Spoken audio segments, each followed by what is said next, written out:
Habang lumilipad sa isang karaniwang ruta sa ibabaw ng malawak na karagatan, may bagay na napansin siya sa isang malayong isla, isang bagay na kumikilos sa paraang hindi likas. Habang papalapit siya, ang tanawing bumungad sa kanya ay nagdulot ng matinding takot. Bago tayo sumabak sa kahanga-hangang kwentong ito, siguraduhin muna na mag-subscribe ka sa channel at sabihin sa mga komento kung saan ka nanonood mula sa iba't ibang bahagi ng mundo. Nagsisimula pa lamang sumilip ang araw nang dalhin ni Kapitan Alejandro Perez ang kanyang eroplano sa malawak na kalangitan ng Pasipiko. Ang tuloy-tuloy na ugong ng mga makina ay bumabalot sa kabina, isang tunog na napakalapit na sa kanyang puso na para bang ikalawang tibok nito. Sa malawak na bintana ng cockpit, ang tanawin ay walang iba kundi walang katapusang asul. Sa itaas ay nakahain ng langit na tila walang hanggan, at sa ibaba na may kumikislap ang dagat sa malambot na liwanag ng bukang liwayway. Halos nabubura ang hangganan ng dagat at langit sa ginintuang ulap. Ang mga ganitong araw ang nagpapaalala kay Alejandro kung bakit niya minahal ang paglipad. Hindi lang ito trabaho, isa itong kalayaan. Ngunit ito rin ay responsibilidad na laging may kaakibat na panganib na maaaring lumitaw kahit anong oras. Lumaki si Alejandro na hinubog ng hirap at disiplina. Sa isang mahirap na lugar siya nagkaisip kung saan kakaunti ang pagkakataon at karaniwan ng banta sa araw-araw. Pinilit niyang pumasok sa mundo ng abyasyon gamit lamang ang kanyang determinasyon at tibay ng loob. Ang kanyang maitim na balat at matapang na mga guhit sa mukha ay patunay ng kanyang pinagmulan. Ngunit ang kanyang matalim at walang alinlangang mga mata ang tunay na nagsasalaysay ng kanyang mga pinagdaanang laban, mga pagsubok na nalampasan at mga digmaang haharapin pa. Para sa kanya, ang paglipad ay hindi lamang propesyon. Isa itong sagisag ng bawat balakid na kanyang dinaig. At ang misyon niya ngayong araw ay tila isang normal na gawain lamang. Ang kanyang tungkulin ay isang karaniwang mahabang paglipad sa malalayong bahagi ng Pasipiko. Maikli at simple ang pre-flight briefing. Lilipad siya sa isang malawak na ruta sa ibabaw ng ilang liblib na isla, magtatala ng lagay ng panahon at magmamasid para sa anumang kahina-hinalang aktibidad sa dagat. Iyon lamang. Ang kanyang co-pilot ay isang automatikong sistema na nakabantay sa radar at mga sukat, kaya't halos siya lamang ang kasama niya. Tahimik ang araw, walang alarma, walang aberya, tanging ang nakakaantok na ugong ng makina at kislap ng araw sa karagatan ang kanyang kaagapay. Umupo siya ng maluwag, isang glove na kamay nakapatong sa kontrol. Pamilyar ang lahat. Ang banayad na berdeng ilaw ng panel, ang bahagyang amoy ng langis at metal, at ang pakiramdam ng pagkakasakay sa isang maselan ngunit makapangyarihang sasakyang sumusunod sa bawat utos niya.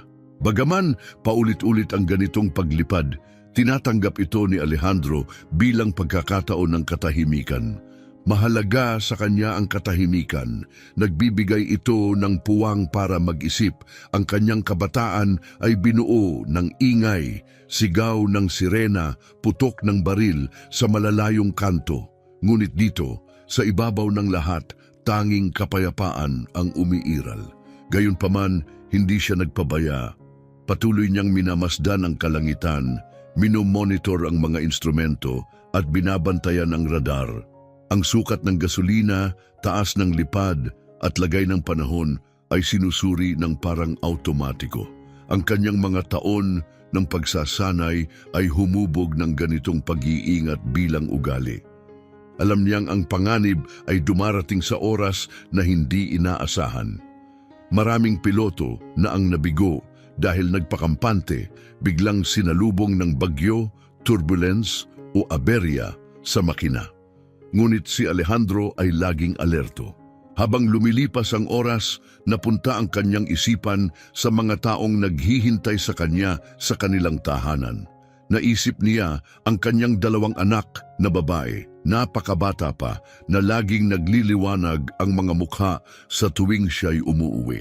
Higit sa lahat, nais niyang makita ang kanilang paglaki at ang kanyang asawa lagi sa kanyang isipan. Siya ang naniwala kay Alejandro kahit noong hindi niya kayang paniwalaan ang sarili. Ang kanyang pagmamahal ang nagpatatag sa kanya sa pinakamahirap na panahon. Kahit ngayong libu-libong talampakan ang taas niya mula sa dagat, ang lakas nito ang nagbibigay saysay sa kanya. Sa ibaba, ang karagatan ay kumikislap sa ilalim ng araw, payapa at kalmado. Mula sa taas, ito'y parang makinis na salamin na napuputol lamang ng paminsang alon o bula. Ngunit alam ni Alejandro ang katotohanan. Nakalipad na siya sa ibabaw ng mga bagyo at nakita ang kanilang iniwan, mga barkong na pira-piraso, mga taong nakakapit sa maliliit na balsa, halos hindi makita laban sa walang hangganang bughaw. Maaaring magmukhang banayad ang Pasipiko, ngunit ito'y mabangis at walang patawad at dapat igalang ng sinumang tatawid dito. Isang mahinang beep ang gumambala sa kanyang iniisip. May lumitaw na mahina sa radar, isang kislap, halos lamunin ng ingay ng background. Napakunot ang noo ni Alejandro at inayos ang mga setting ng radar.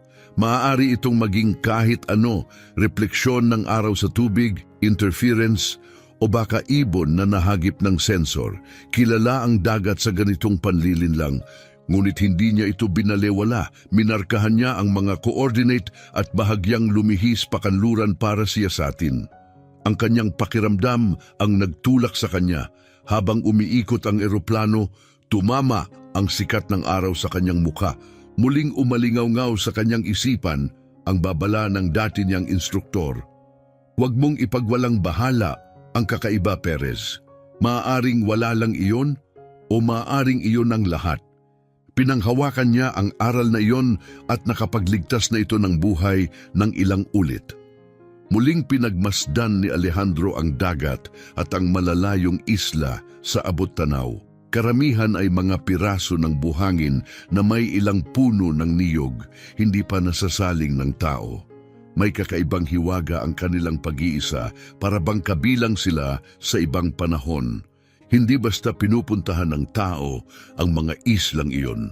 Walang daungan, walang gusali, pawang kalikasan lamang. Ngunit alam niyang hindi sila laging walang laman. Kung minsan, sila ang nagiging huling pag-asa ng isang taong nawala sa dagat. Isang pirasong lupa, gaano man kaliit, ay maaaring maging milagro.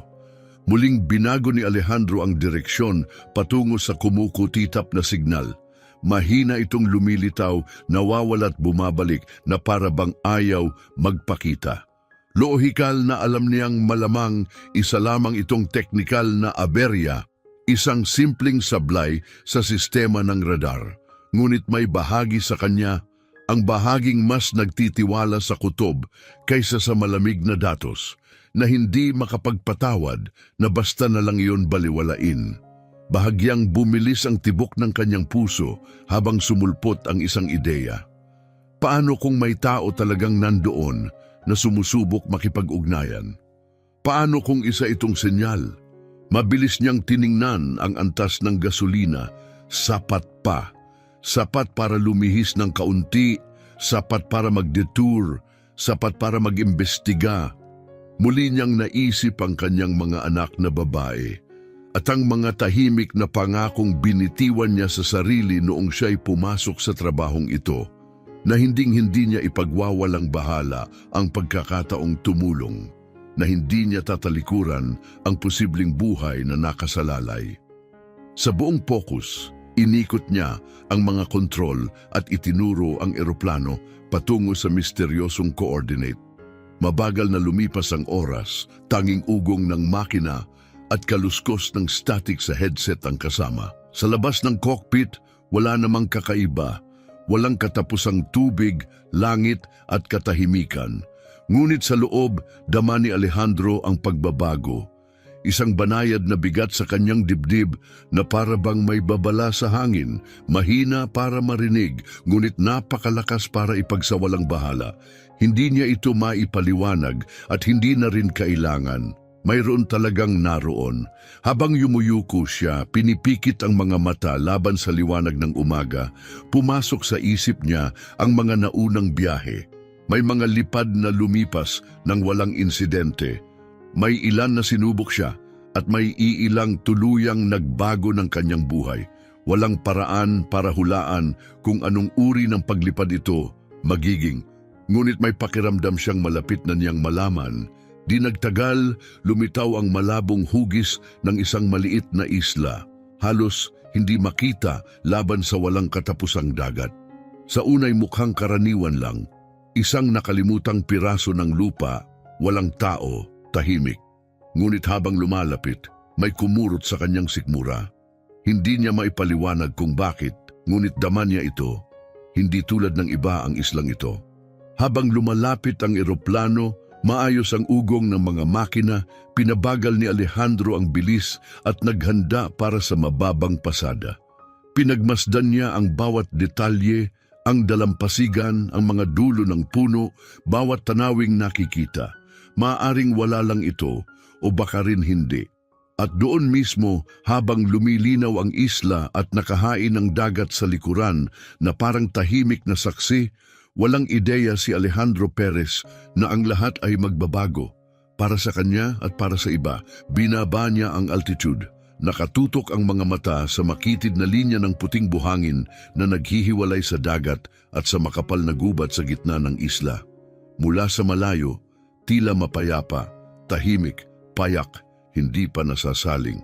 Ngunit nang lumihis siya ng bahagya pa kanan, itinapon ng araw ang bagong mga anino sa dalampasigan na naglantad ng kakaiba. Isang bagay na hindi nabibilang sa kalikasan. Hindi ito hugis ng baybayin o galaw ng mga puno. Isa itong gawa ng tao, sinasadya at puno ng kagyat na kahulugan. Naroon, nakaukit sa buhangin, sa malalaking hindi pantay na letra, ang mensaheng hinding-hindi malulusutan ng sinumang sanay na mata, SOS. Magaspang at hindi perpekto ang mga letra, ginawa mula sa nagkalat na debris at mabibigat na batong hinila mula sa gilid ng isla. May mga hugis na unti-unting binubura ng buhangin, ngunit malinaw ang kahulugan. May taong nagbuhos ng oras, lakas at desperasyon upang matiyak na makikita ito mula sa itaas. Biglang bumilis ang tibok ng puso ni Alejandro. Hindi ito aberya sa radar, hindi ito maling signal. Totoo ito, isang hiyaw ng tulong. Mahigpit ang kanyang kapit sa mga kontrol habang lalo pang ibinaba ang lipad. Ngayon mas malinaw ang tanawin, ang perpektong kurba ng dalampasigan, ang makapal na berdeng gubat sa kabila at ang malakristal na alon na humahaplos sa pampang. Ngunit nakatutok lang ang mga mata ni Alejandro sa tatlong nakapangingilabot na letra. Nakatayo ang mga iyon na parang sigaw sa katahimikan. Ipinakita ng radar na may ibig sabihin ang lahat. Isang senyal nga ito, mahina, pasulpot-sulpot, ngunit totoo. At ngayon, naroon mismo ang ebidensya, nakaukit sa buhangin ng mga kamay na tumangging sumuko. Muli siyang yumuko, masusing sinusuri ang baybayin, sa unay walang galaw. Pagkatapos, may kumilos malapit sa gilid ng gubat, banayad, madaling palampasin. Ngunit nakita niya ito, mga tao. Isang maliit na grupo ang sumulpot mula sa gilid ng gubat, mabilis ang kilos. Marahas nilang iwinalang bahala ang takot at itinaas ang mga kamay. Kumakaway ng walang tigil, isang desperadong sayaw ng pag-asa at pangamba. Hindi bababa sa tatlo sila, maaaring higit pa, ngunit mahirap tantyahin mula sa taas. Mukhang payat, marupok, parang mga anino kaysa tao, ngunit malinaw ang kanilang pakiusap. Inikot ni Alejandro ang eroplano, paikot sa isla. Tumugon ang mga figura ng mas masigla, gumugulong sa buhangin, kumikilos na parang bawat hakbang ay mahalaga. Hindi lamang sila humihingi ng tulong. May takot sa kanilang galaw, desperasyon, parang ito na ang huling pagkakataon upang sila'y maligtas. Nanuyo ang lalamunan ni Alejandro. Malinaw na matagal nang napapadpad ang mga taong ito. Pagkatapos, sa di kalayuan, may iba pa siyang nakita. Malapit sa dulo ng dalampasigan, kalahating nakabaon kung saan humahalik ang alon sa buhangin. Naroon ang baluktot na labi ng isang bangka. O kung ano ang dati bangka, wasak ang kahoy nitong katawan, nakalitaw ang mga piraso na parang nabaling mga tadyang. Ang layag ay durog at bumagsak. Hindi ito simpleng bangkang pangingisda o libangan. Dati itong matibay, ginawa para sa mahabang biyahe, ngunit ngayon wasak na lamang. Ano man ang nangyari upang dalhin sila rito, tinanggal nito ang anumang pag-asa ng pagtakas. Mabilis na naglaro ang isipan ni Alejandro. Ang islang ito'y malinaw na walang nakatirang tao. Naaalala niya ang briefing. Walang mga komunidad, walang outpost. Ang buong lugar ay tinukoy na walang nakatira, na nangangahulugan lamang ng isang bagay. Hindi sila dumating dito ng kusa. Dalawa lang ang posibleng paliwanag. Maaring ang lumihis ng malayo ang kanilang bangka mula sa orihinal na ruta, o di kaya'y may mas nakababahalang dahilan kung bakit sila napadpad sa liblib na bahagi ng Pasipiko nang walang daan pabalik. Inabot ni Alejandro ang kanyang radyo, sinusubukang makipag-ugnayan muli sa base, ngunit static lang ang tugon, isang huni ng katahimikan na nilulon ang kanyang tinig bago pa man ito makalayo. Ang bagyong nakita niya kanina ay marahil nagsimula ng hadlangan ng signal, ngunit hindi siya maaaring magpatumpik-tumpik. Ang eksenang bumabalangkas sa ibaba ang humihingi ng buong atensyon niya. Yumuko siya palapit sa bintana, pinikit ang mga mata upang mas malinaw na makita ang mga tao sa ibaba. Ang kanilang mga katawan ay payat, halos hindi makakilos ng maayos. Mukha silang mga anino ng tao kaysa tunay na tao. Bawat galaw ay mabigat, nilalamon ng labis na pagod. Nakita niyang may isang tao ang bumagsak sa buhangin at agad namang tinulungan ng isa pa upang makatayo muli. Ang kanilang mga damit ay sira-sira, kupas sa araw, nakalaylay sa payat na katawan. Isang bigat ang dumagan sa dibdib ni Alejandro. Hindi sila basta napadpad lang kamakailan. Halatang ilang linggo, marahil higit pa, na silang na-stranded. Agad niyang kinuwenta sa isip ang kanilang tsansang mabuhay. Oo, posible ang makaligtas sa isang isla gaya nito, pero napakahirap. Ang inuming tubig ay halos imposibleng makuha. Ang pagkain ay malamang limitado sa niyog, shellfish o anumang mahahanap nila. Kung nakapagtayo sila ng silungan, marahil gawa lang ito sa kahoy na inanod at dahon ng niyog. At kahit ganoon, ang init, bagyo at mga insekto ay dudurog sa kanila, pisikal at mental. Ngayon, malinaw sa kanyang mga mata, matindi ang pakikibakang dinaanan nila at tanging kapirasong pag-asa ang nagpanatili sa kanila. Ngunit may isa pang bagay, isang bagay na mas nakakagulo kay Alejandro kaysa sa kanilang itsura. Kahit mula sa layong iyon, dama niya ito. Ang nakikita sa kanilang mga mukha ay hindi lang ginhawa. Nakatago sa likod ng desperadong mga kilos ay may isa pa, takot, at hindi iyon takot sa gutom o uhaw.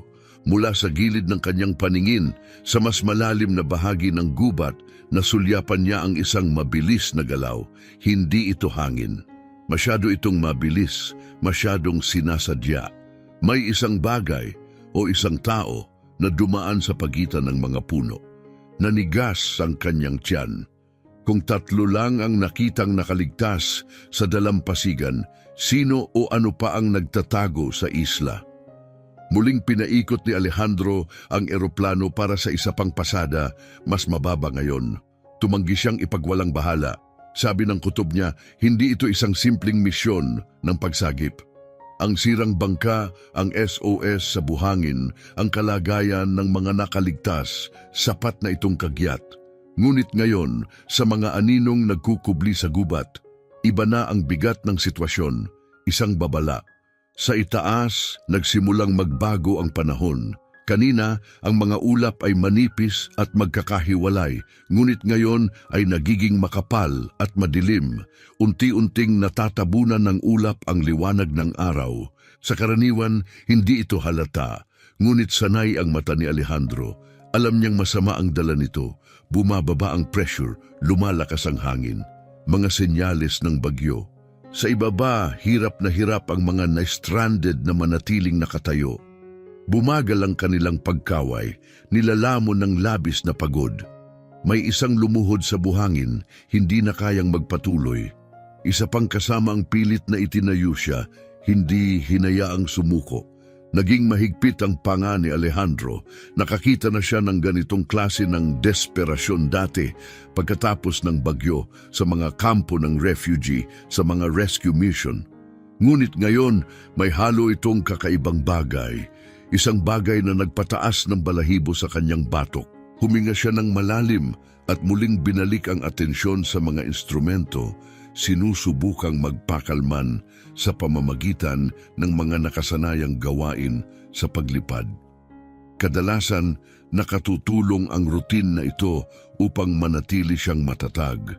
Ngunit ngayon, walang checklist o protocol ang makakapagtago ng katotohanan. Nakatagpo siya ng mga taong hindi dapat nandoon at ngayon nakasalalay ang kanilang buhay sa kung ano ang gagawin niya.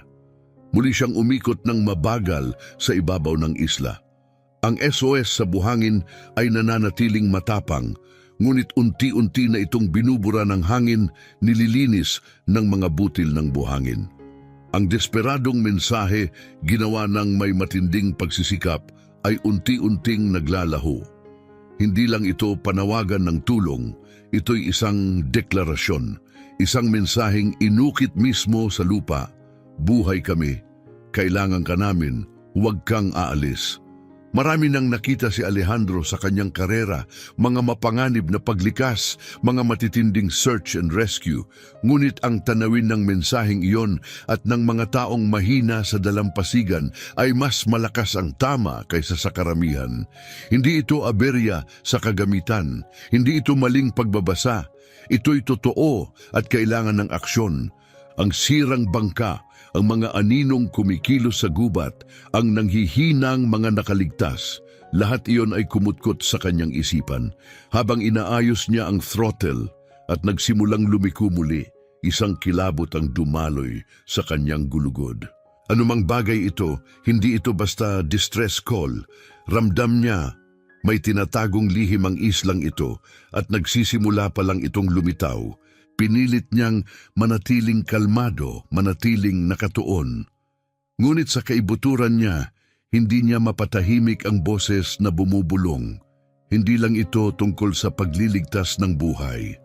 May mas madilim na bagay na naghihintay sa ibaba. Habang kumakapal ang ulap at nagiging mabigat ang langit sa paparating na ulan, may isang bagay na malinaw kay Alejandro, nagbago na ang paglipad na ito. Wala na ang routine. Pumasok na siya sa isang hindi alam na mundo at wala nang balikan. Patuloy ang ugong ng makina habang muling umikot si Alejandro sa isla. Sa ibaba, ang mga letrang SOS ay kumikislap na parang parola, desperado at matatag laban sa buhangin. Ang mga nakaligtas ay patuloy na kumakaway, ngunit ang kanilang mga galaw ay nagiging mas magulo, halos mabangis. Inaasahan niyang makakita ng pag-asa sa kanilang mga kilos, pag-aliw, ngunit ang nakita niya ay mas malapit sa takot. Parang hindi lang siya tinatawag palapit, kundi binabalaan ding lumayo. Ang kanilang mga senyas ay desperado, magulo, hindi lang pakiusap ng pagsagip, kundi may iba pa, may hindi sinasabi. Muli niyang sinubukan ang radyo.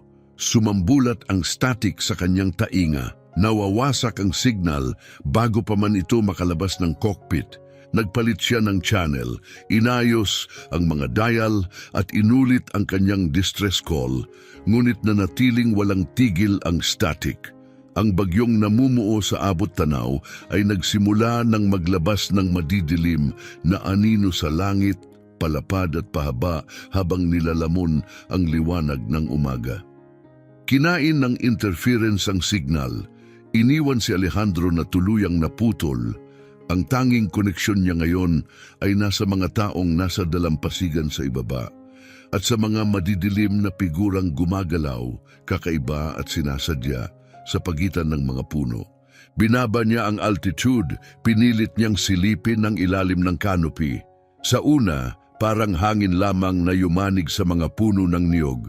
Ngunit may kakaiba, ang mga puno ay kumikilos sa isang direksyon habang may mga aninong dumudulas sa kabaligtaran. Mas lalo siyang tumutok. Ngayon, malinaw na, may mga tao sa loob ng kagubatan. Hindi sila katulad ng payat at naghihingalong mga kastaway sa dalampasigan.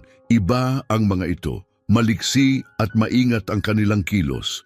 Ayaw nilang makita. Samantalang ibinuyang-yang ng mga nakaligtas ang kanilang mga sarili, kumakaway, nadarapa, desperado sa tulong.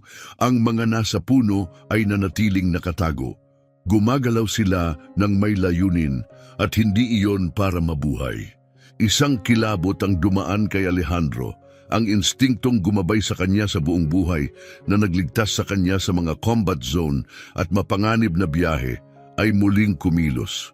May mali rito, malaking mali. Bumalik sa isip niya ang bangkang wasak sa pampang, sapat itong malaki para magsakay ng higit sa ilang pasahero.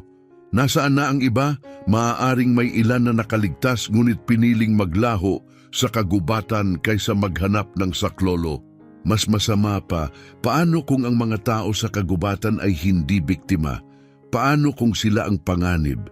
Mabilis niyang pinagdugtong-dugtong ang mga posibilidad. Bawat isa'y mas nakagigimbal kaysa sa nauna. Maaaring mga smuggler nagtatago ng kontrabando o mga pirata na pilitang dumaong at ayaw matagpuan. Maaaring mga kriminal na ginagamit ang isla bilang kublihan o ang pinaka nakakakilabot na ideya, baka ang mga payat na kastaway sa dalampasigan ay bihag na ng mga nilalang na ngayoy nagkukubli sa kagubatan. Umuga ang eroplano nang hampasin ng malakas na hangin. Pinatatag niya ang timon, muling sinilip ang dalampasigan. Isa na namang tao ang bumagsak, nakadapa sa buhangin bago pilit na itinaas ng kasama. Nanginginig ang kanilang mga braso, ang balat sunog at bitak-bitak sa ilang linggong pagkabilad sa araw.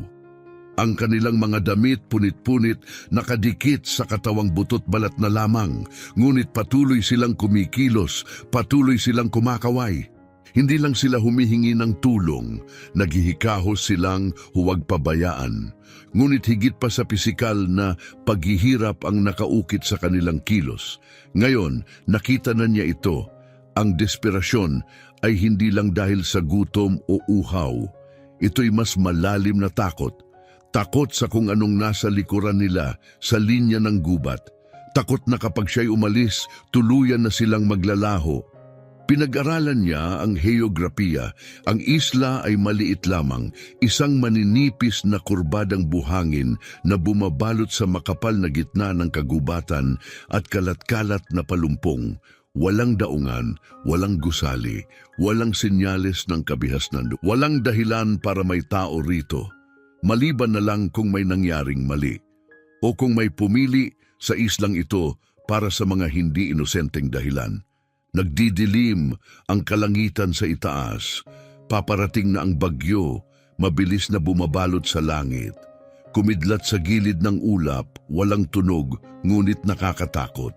Nakakita na si Alejandro ng ganitong panahon dati, mga bagyong kayang gawing impyerno ang himpapawid at dagat.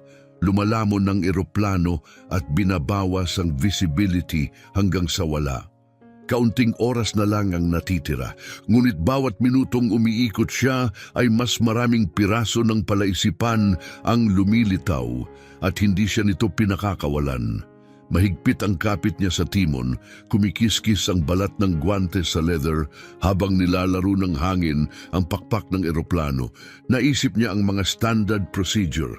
Ayon sa protocol, kung makakita siya ng mga survivor, dapat niyang markahan ang coordinate, mag-radio ng tulong at maghintay ng utos. Simple, epektibo. Ngunit ang protocol ay isinulat para sa mga sitwasyong malinaw at tahimik. Ito'y kabaligtaran ng ganoon. Hinahabol siya ng mga anino sa kagubatan. Totoo sila, sinasadya. Hindi ito guni-guni ng mata o ilusyon. At biglang may kumilos, isa sa mga nakaligtas sa dalampasigan ang nagtaas ng 2 kamay, bumagsak sa kanyang mga tuhod at mariing nagtuturo patungo sa gubat. Kahit mula sa taas na ito, malinaw ang kahulugan. Hindi lang sila humihingi ng saklolo, binabalaan nila siya. Nagmamakaawa silang makita niya kung ano ang sumusunod sa kanila, kung ano ang nakatago sa likuran nila. Isang kilabot ang gumapang sa likod ni Alejandro. Muling inuga ang eroplano ng hangin. Bumalik sa kanyang alaala ang isang misyon, mga taon na ang nakalilipas nang siya'y nag-alinlangan. Sumunod siya noon sa rulebook kaysa sa kanyang kutob. At dahil sa pag-aatubiling iyon, may isang taong namatay.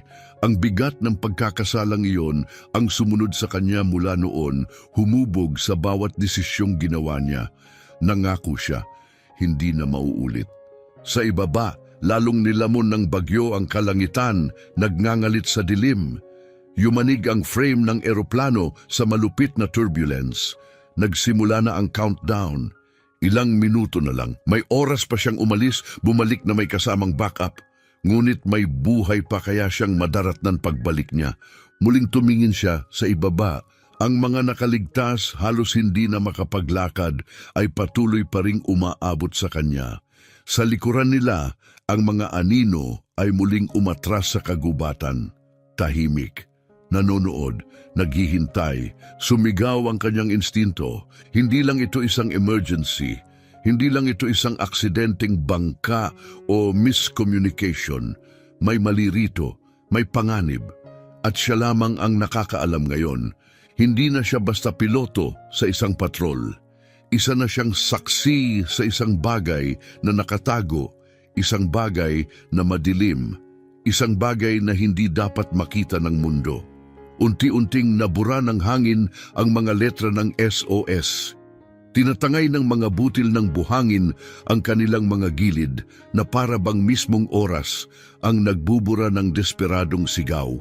Patuloy na kumakaway ang mga nakaligtas. Nanginginig ang kanilang mga braso sa bigat ng pagod. Kahit ang kanilang mga katawan ay tila nagsusumamo rin, payat at mahina, ngunit malinaw ang mensahe. Huwag ninyo kaming iwan.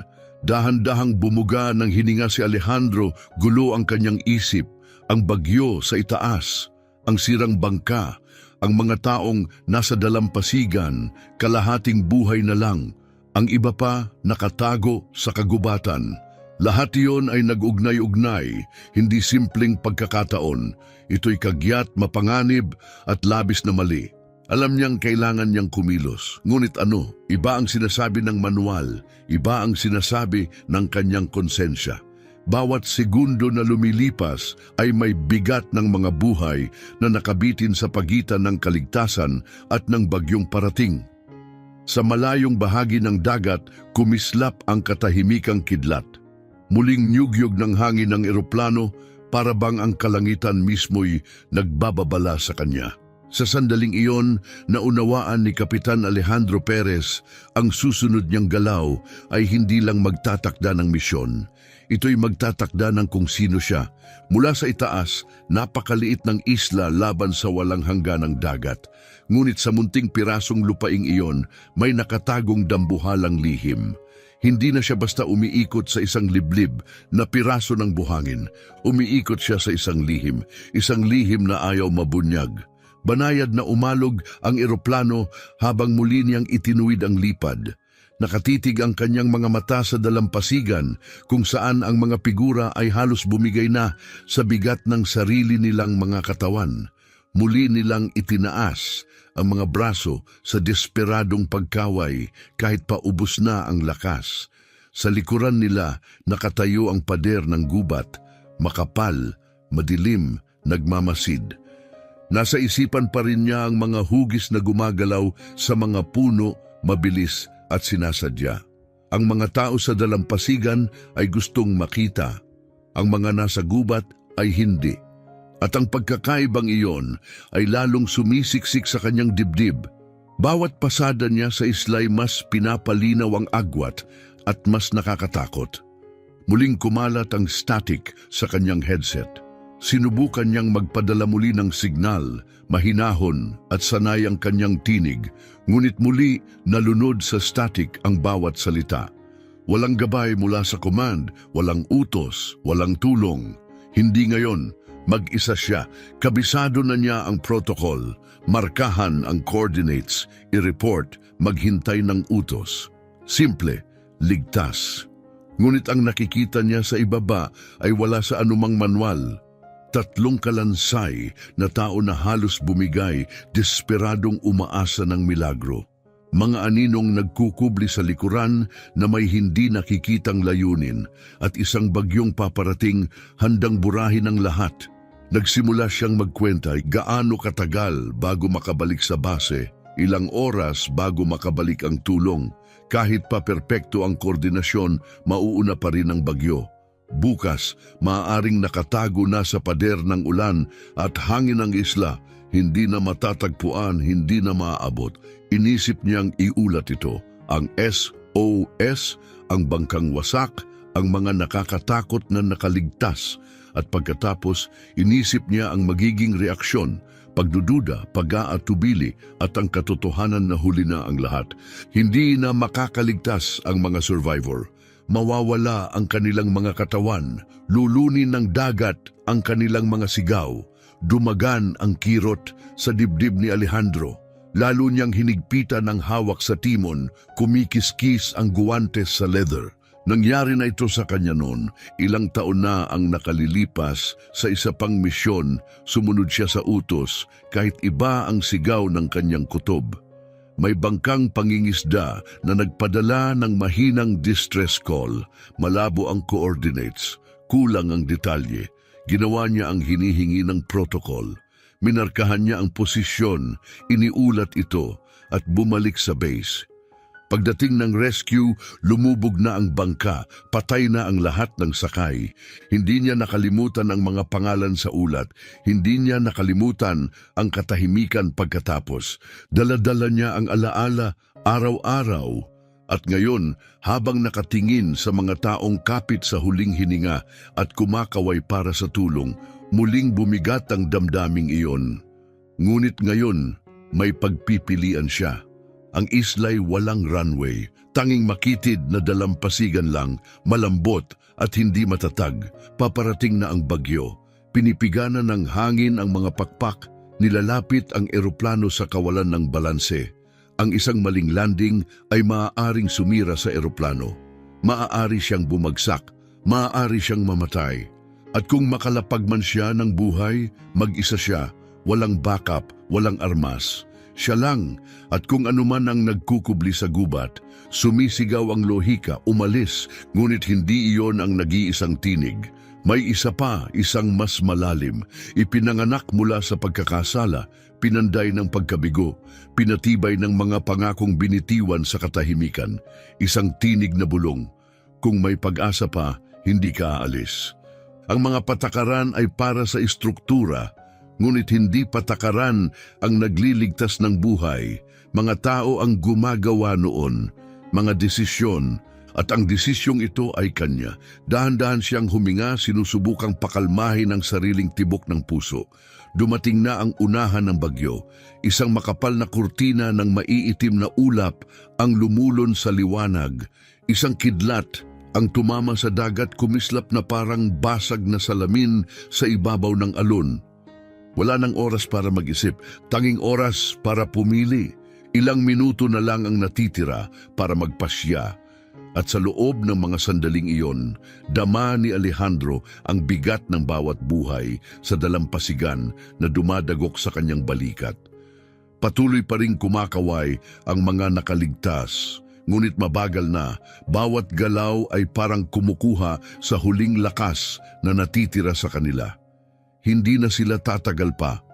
Pumasok sa isip ni Alejandro ang kanyang mga anak, ang liwanag sa kanilang mga mata, ang tuwa sa kanilang mga mukha sa tuwing siya'y umuuwi.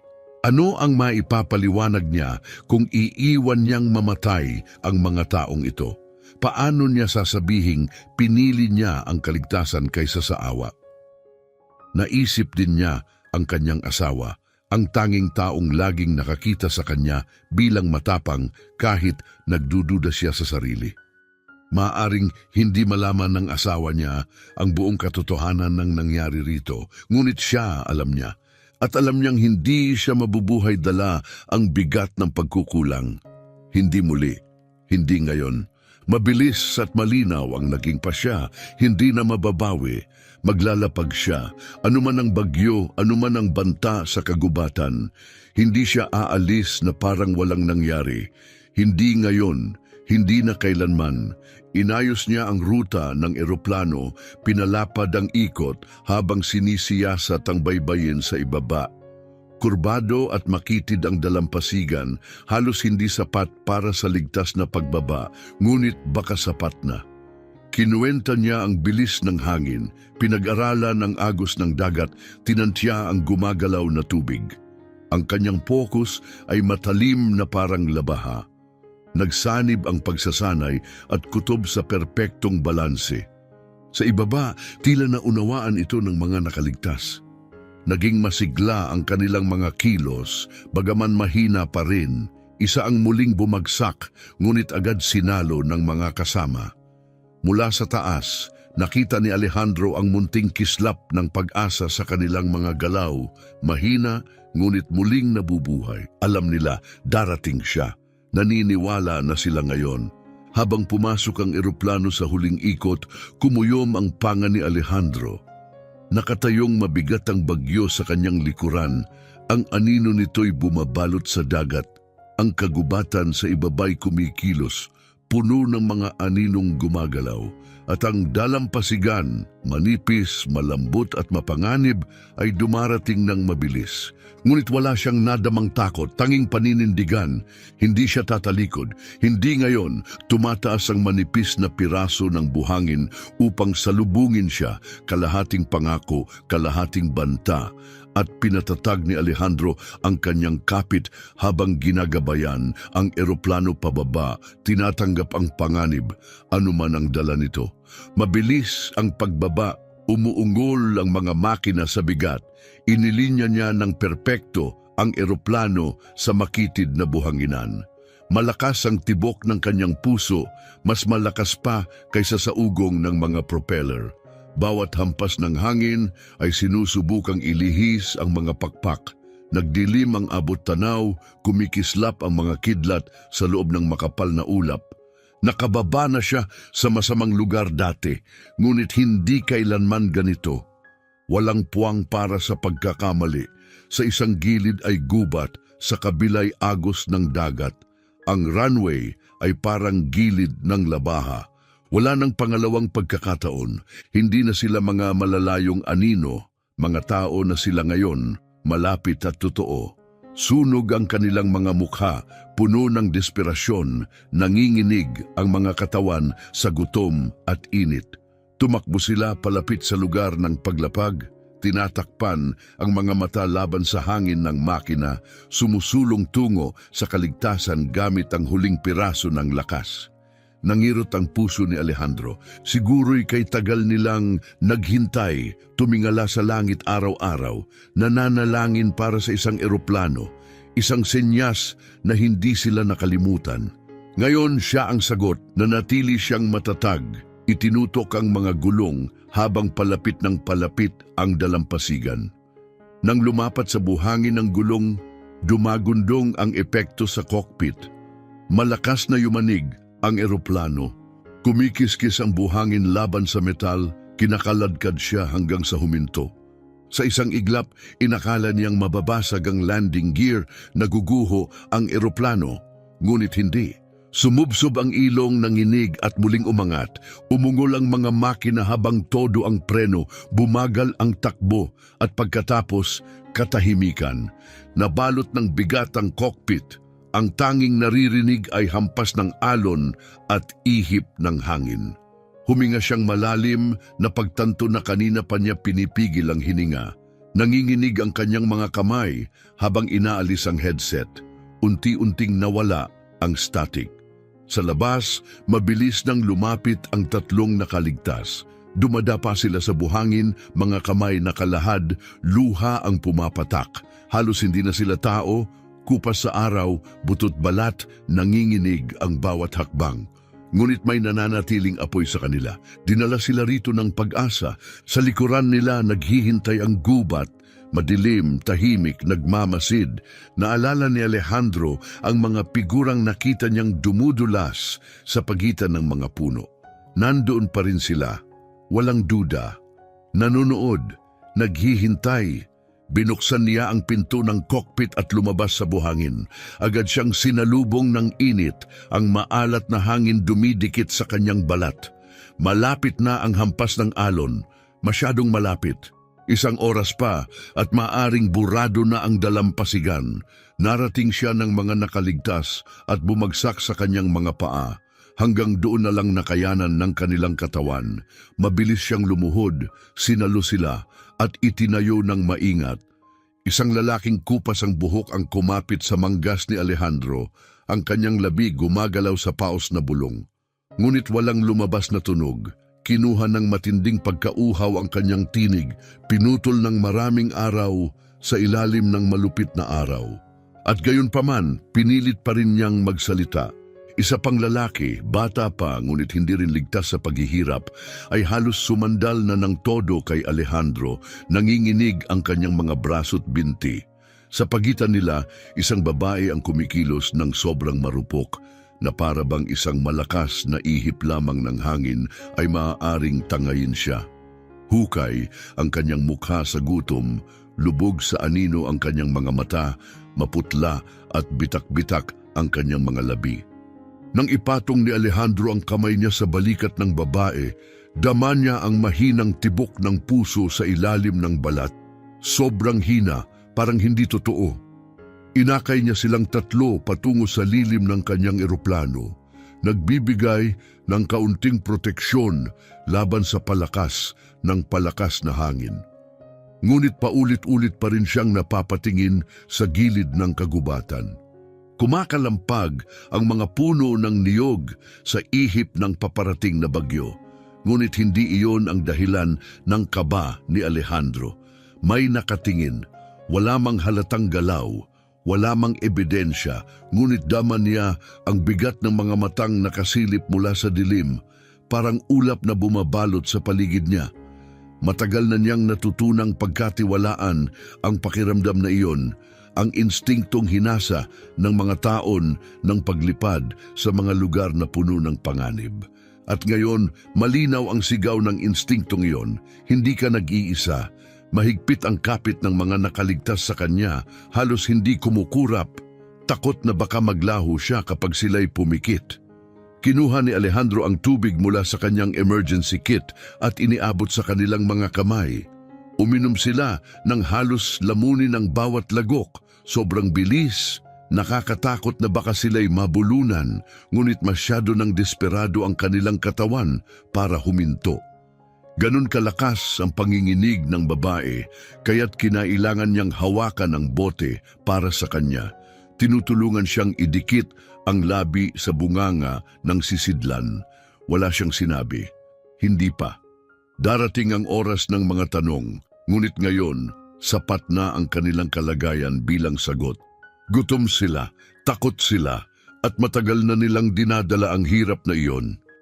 Ngunit patuloy ang pagtakbo ng isip ni Alejandro, hindi mawala sa kanyang isipan ang wasak na bangka sa dulo ng dalampasigan, ang sirang katawan nitong kalahating nakabaon sa buhangin. Ilan kaya ang nasa sakay nito? Ilan kaya ang nakaligtas? At sino ang mga nilalang na nakita niyang gumagalaw sa kagubatan kanina? Mga kaaway ba sila? Mga dating kakampi na ngayon naging kalaban dahil sa desperasyon? Anong kwento ang naganap sa islang ito? Isang kwentong tinago ng katahimikan at ng bagyo. Gumulong ang kulog sa malayo, isang malalim na ugong na dumaan sa lupa sa ilalim ng kanyang mga paa. Ang langit ay nagdilim, kulay abot-uling, at ang dagat na dating bughaw ay naging mapurol at metaliko sa bigat ng parating na ulan. Uubos na ang oras. Kailangan niyang magdesisyon, subukang lumipad muli bago tuluyang bumalot ang bagyo o manatili at harapin ang hindi pa nakikita. Parehong delikado, ngunit ang pananatili ay nangangahulugang haharapin nila ang anumang nagkukubli sa kagubatan. Tinitigan siya ng mga survivor gamit ang mga matang puno ng pagsusumamo. Naghahanap sila ng kasagutan na wala sa kanya. Sanay siya bilang piloto, bilang sundalo, handa para sa mga sitwasyong may patakaran at malinaw na kahihinatnan. Ngunit wala rito ang ganoong katiyakan. Dito, instingto na lamang at bigat ng pasya ang gabay. Muling inuga ng hangin ang eroplano. Napatingin si Alejandro sa kagubatan at ngayon nakita niya iyon. Isang kisap ng galaw, isang figura nakatayo, sinasadya, hindi hangin, hindi hayop, may tao, nandoon, nanonood, at marahil sinusukat ang layo mula sa silungan hanggang sa dalampasigan. Tumindig si Alejandro, pinatatag ang kanyang balikat, pinanday ang katawan na parang bakal. Hindi siya nagbuwis ng buhay para makalapag dito, para lamang mahulog sa isang bitag. Ang mga taong iniligtas niya mula sa bingit ng kamatayan ay patunay ng kanilang paghihirap, patunay na may nag-ukit ng SOS sa lupa at kumapit na nalangin ng saklolo.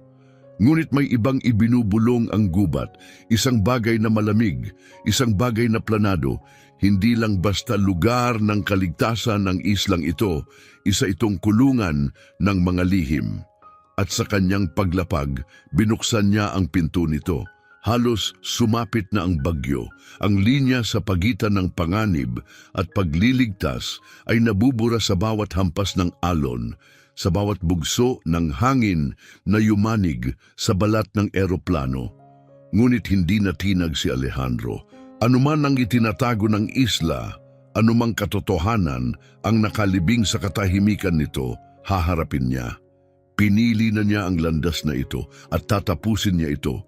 Sumabog ang isa pang alon sa baybayin, nagwisik ng alat sa buhangin malapit sa gulong ng eroplano. 3 survivor ang nagkubli sa ilalim ng pakpak na parang ito'y kuta. Ang kanilang mga payat na katawan ay nagsiksikan habang mahigpit na nakahawak sa kanilang mga bote.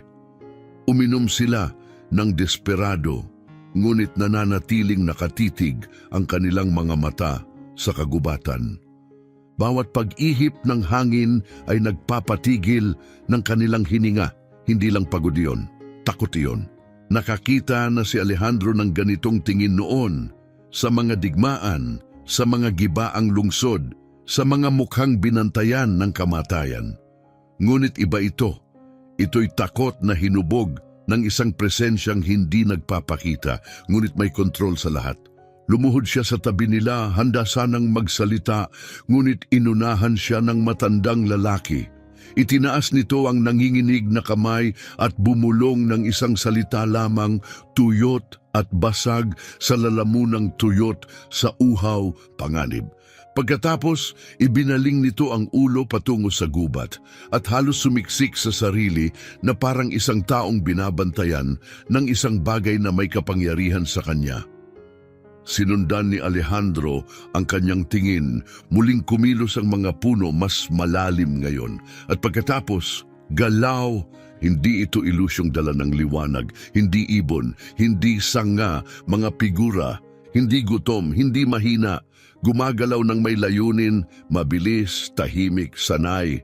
Mga mandaragit, dahan-dahang tumayo si Alejandro, naninigas ang katawan, ang kamay dahan-dahang dumapo sa baril na nakaholster sa kanyang hita. Standard issue.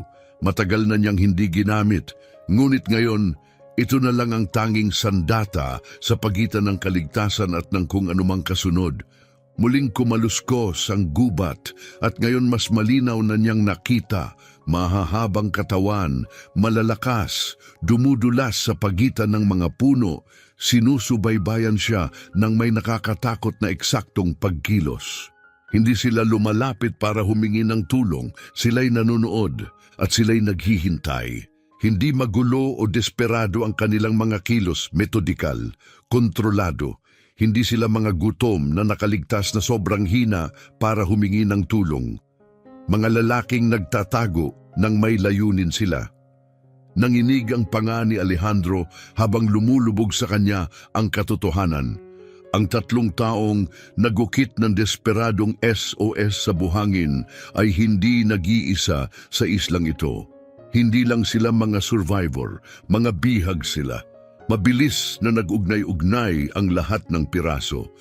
Ang wasak na bangka ay hindi simpleng sasakyan ng mga malas na manlalakbay. Malamang ito'y ginamit ng mga smuggler.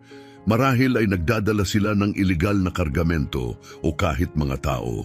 Anuman ang dala nila, sinalubong ng kapahamakan ang kanilang barko. Ngunit nakaligtas sila. At hindi tulad ng 3 basag na kaluluwang ngayon ay nagkukubli sa ilalim ng pakpak ng eroplano. Ang iba ay inangkin ang isla bilang kanila. Ang 3 ay hindi kailanman kakampi. Sila'y mga bilanggo, iniwan upang mabulok, iniwan upang mamatay, bantay ng mga lalaking ngayoy nagkukubli sa kagubatan. Nanlamig ang sikmura ni Alejandro.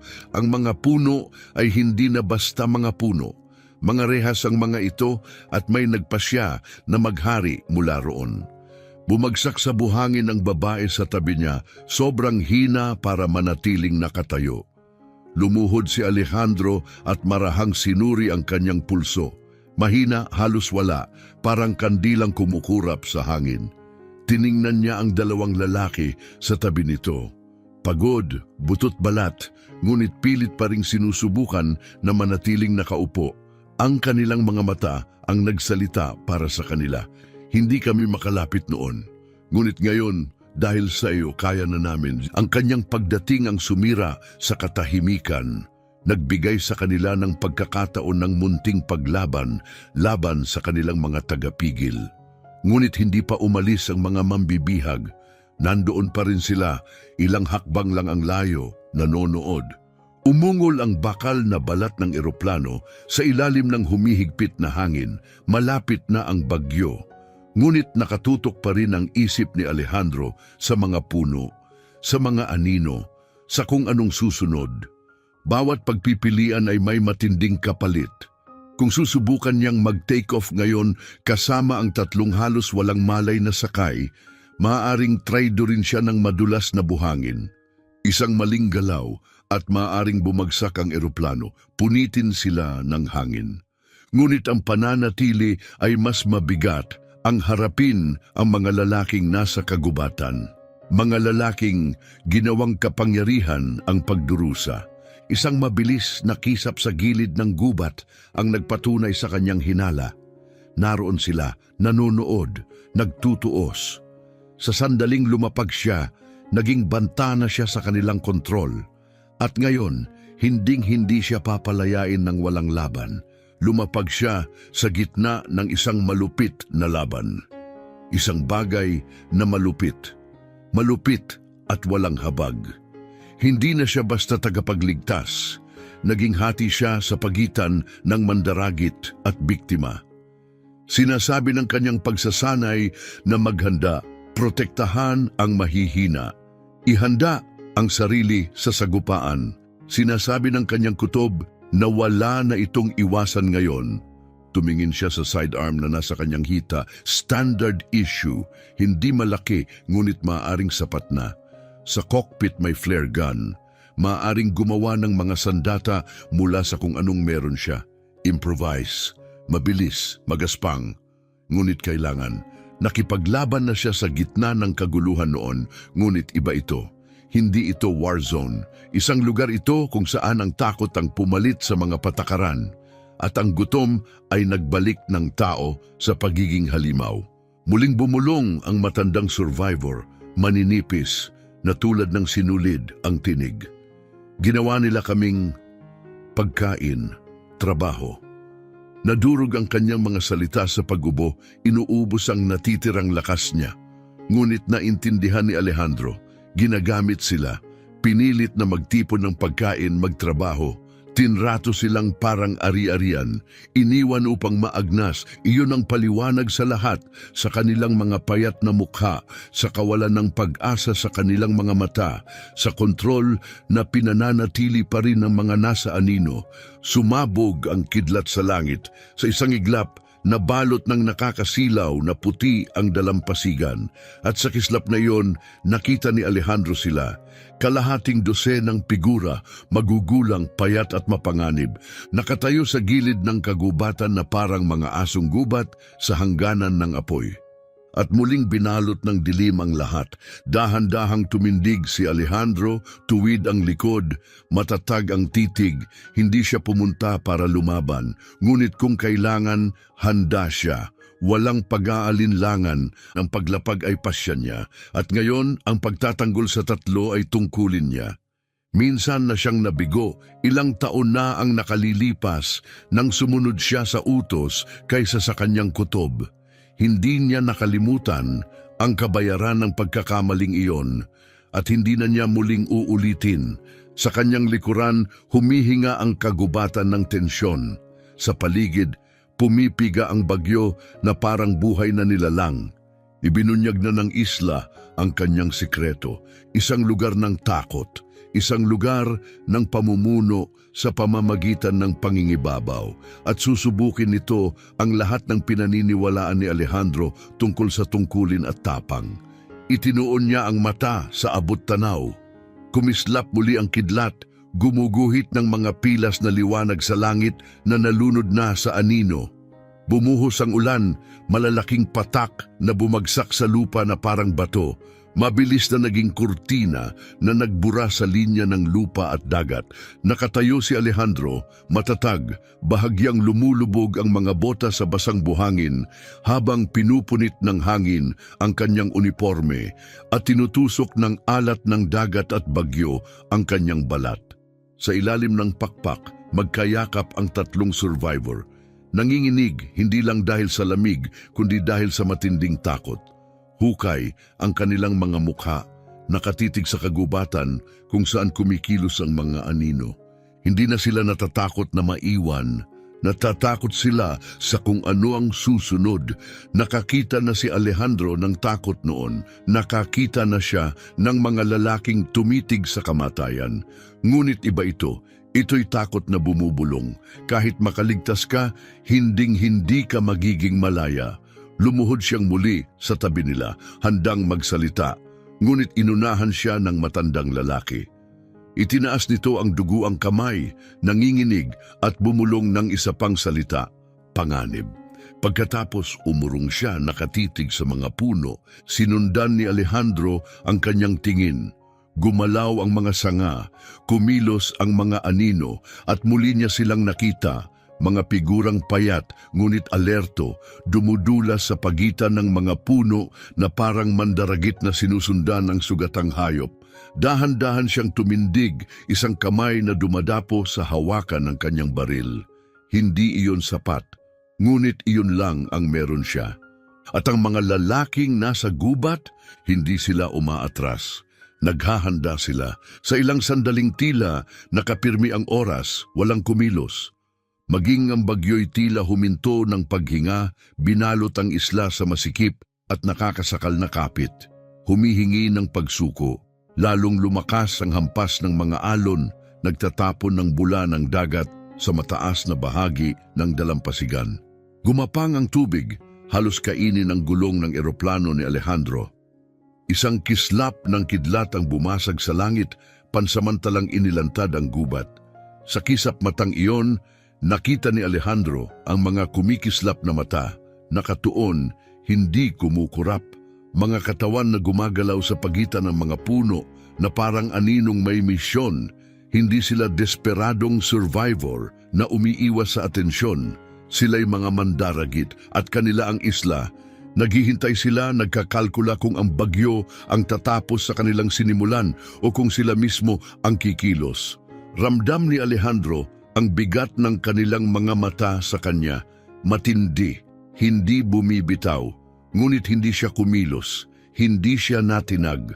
Lumuhod siya muli sa tabi ng tatlong survivor, nagsalita ng mababa at kalmado, halos lunurin ng alon at hangin ng kanyang tinig. Kailangan nila ng katiyakan, kailangan nila ng tapang. Sinabi niyang hindi siya aalis, naligtas sila sa ngayon. Ngunit sa kanyang isipan, mabilis ang pagtakbo ng mga plano. Kumakalat ang mga kalkulasyon, hindi na posible ang paglipad. Lumiliit ang dalampasigan, kinakain ng mga alon ang natitirang runway. Kung susubukan niyang lumipad sa hangin na ito, titirahin ng bagyo ang eroplano bago pa man ito makaalis. Ang pag-alis ay hindi opsyon, ang pananatili ay mapanganib. Ang tanging natitira ay ang magtiis. At sa gitna ng ulan, isang lalaki ang lumitaw mula sa kagubatan. Payat at matikas, ang mga damit winasak ng panahon, ngunit ang kanyang mga mata ay nagliliyab ng mabangis na apoy. Sumunod ang iba, lumitaw mula sa mga puno na parang mga mandaragit na nakaamoy ng kahinaan. Hindi sila sumigaw, hindi sila nagmadali. Ang kanilang tahimik na paglapit ay mas masahol pa. Naglakad sila ng may kumpiyansa, mga lalaking matagal nang naghahari sa lugar na ito. Dahan-dahang tumindig si Alejandro, ang kamay nakalapat sa sidearm sa kanyang hita. Hindi pa inilalabas, ngunit handa. Isang tahimik na mensahe. Nakikita ko kayo, hindi ako uurong. Sa kanyang likuran, napaiyak ang mga survivor kusang umatras. Hindi dahil sa bagyo, kundi dahil sa mga lalaking matagal na nilang kinatatakutan. Kahit ang pagtayo malapit kay Alejandro ay delikado na para sa kanila, na para bang ang simpleng paglapit sa paghimagsik ay magdadala ng parusa. At naunawaan niyon ni Alejandro, malalim ang takot nila, isang takot na hinubog ng mahabang pagkakabilanggo. Ninakawan na sila ng lakas noon pa man bago siya dumating. Muling kumidlat at sa liwanag nito naging parang larangan ng digmaan ng dalampasigan. Nakatayo ang dalawang panig, magkalapit ngunit hiwalay. Mabigat ang hangin sa posibilidad ng susunod na mangyayari. Pagkatapos ay umikot ang langit, mas malakas ang ulan, sumigaw ang hangin, at sa gitna ng kaguluhan sumugod ang mga umaatake. Ginamit nila ang bagyo bilang takip, nakakabulag, nakabibingi. Ngunit hindi naghintay si Alejandro, mabilis niyang hinugot ang flare gun mula sa emergency kit at pinaputok ito pataas. Isang guhit ng nagliliyab na pula ang bumasag sa itim na langit. Isang apoy ng pagtutol humahati sa dilim.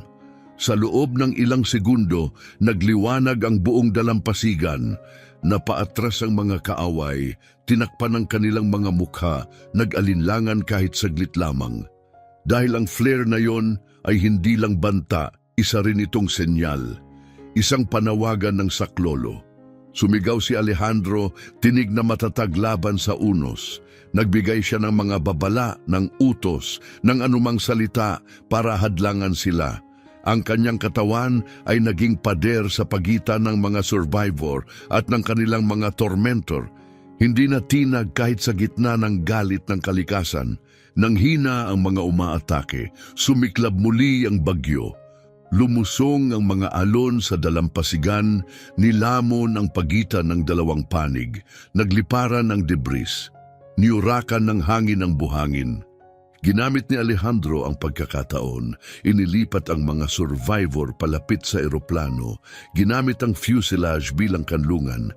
Iniharang niya ang sarili, matatag na parang muog. Walang bala, Walang suntukan, ngunit nagningas ang tensyon, kuryente ng nakabitin na karahasan. Mula sa gubat, tumitig ang mga lalaki sa gitna ng ulang dumadagundong. Galit ang nasa kanilang mga mata, isang tahimik na sumpa na hindi pa tapos ang lahat. Ngunit kahit sila'y hindi kayang labanan ng bagyo, pinunit ng hangin ang kanilang mga damit, gumalaw ang buhangin sa ilalim ng kanilang paa. At maging ang mga mandaragit ay nagsimulang madapa. Nakita iyon ni Alejandro, ang munting kislap sa kanilang mga mata. Hindi takot sa kanya, kundi sa isang mas dakilang puwersa. Ang bagyo ay walang panig at wala itong awa. Humarap ang oras, bawat segundo'y parang isang oras. Bumuhos ang ulan, lumipad ang mga sanga, nabasag ang mga puno. Ngunit nanatiling matatag si Alejandro.